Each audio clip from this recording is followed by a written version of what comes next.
Hello there, John Kuturilla here, the life coach of your listener. Thank you for joining me for another episode. Today, I'd like to make a self-reflection on the nature of my content as compared to the nature of my life coaching sessions. As per usual, I'll clarify that I'm not providing advice here, and any advice that you need should be sought from an appropriately qualified professional. I'm also not prescribing one ultimately correct way to approach the practice of life coaching or another helping profession and or hosting a podcast. This is simply a self-reflection.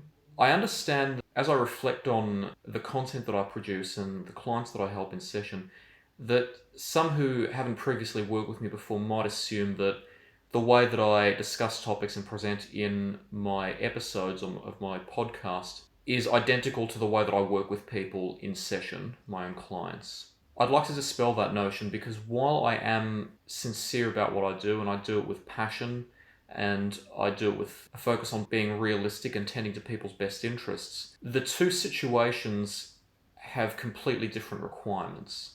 Ultimately, my content and my life coaching have different purposes. People do become aware of me through my content, but the end goal for each format is different. In my content, I tend to describe some rather complex concepts and try to simplify them. Sometimes that can take extended explanation so that different people with different backgrounds and different levels of understanding can gain as much from it as they can.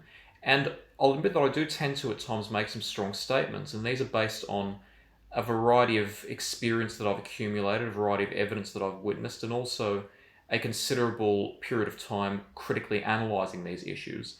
And I'm certainly not trying to be controversial in any way, and I'm not trying to agitate anybody. The approach is to stimulate thought and critical discussion. And when I say critical, I don't mean being derogatory or criticising for its own sake, but by being aware of how our own biases influence what we believe and being able to separate what we believe from objective facts, knowledge, and similar, and being able to see the world from different perspectives so that we can gain a broader understanding of what may potentially be true and expanding our ability to separate facts from our opinions. This is a skill from which everybody can benefit, and I certainly don't prescribe correct answers or claim to be the holder of all knowledge or all wisdom. I'm simply trying to add perspective. But it's important for me to be clear, as always, that my videos are not self-help content. They're not a substitute for any type of professional help, and they're certainly not a substitute for my own life coaching services. And they're not even intended to be a supplementary material to the services that I do offer my clients. My clients are not necessarily the intended audience, even though they may benefit from my content. As I said, the purpose of my content is to facilitate discussion, exploration of phenomena in the world, to teach critical thinking, and to encourage people to explore the world. And my intended audience is quite broad. They could be members of the public who may not even require my assistance, but would be interested in obtaining new perspectives on matters of social science or mental health. It might be people who are seeking assistance similar to mine and might be interested in some of the critical thinking processes that I use. Critically, they may also be mental health professionals as well.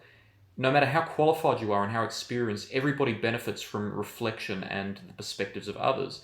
And just as I benefit from others' perspectives, every professional should be open to perspectives, even if they don't necessarily agree with them. And I am speaking to industry professionals when I produce this content. And I produce my content because I believe it's beneficial and I'm passionate about it. I enjoy being able to share knowledge, and I've already enjoyed meeting other people in the process of producing content.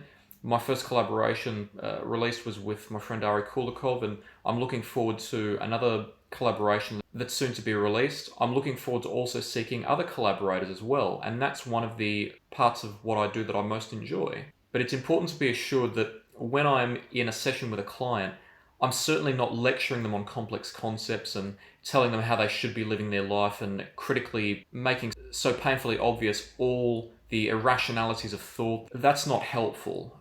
When I'm with a client, the process is a lot more gradual and it's customized to each individual person's needs. And as I said, I am sincere in my interaction both with my collaborators and audience here and with my own clients. So I'm not presenting differently so as to deceive people. I simply recognize that these two situations, as a podcast host and as a life coach require different approaches, have different goals, and have different intended audiences. And so I'm simply catering to the needs of different audiences. So thank you for joining me for this self-reflection. As always, please seek professional advice if you have any concerns, and if you do have any thoughts of your own on this topic, or any topic for that matter, please feel free to contact me. I would very much appreciate to hear your own opinions and possibly collaborate with you as well. Until next time, take care.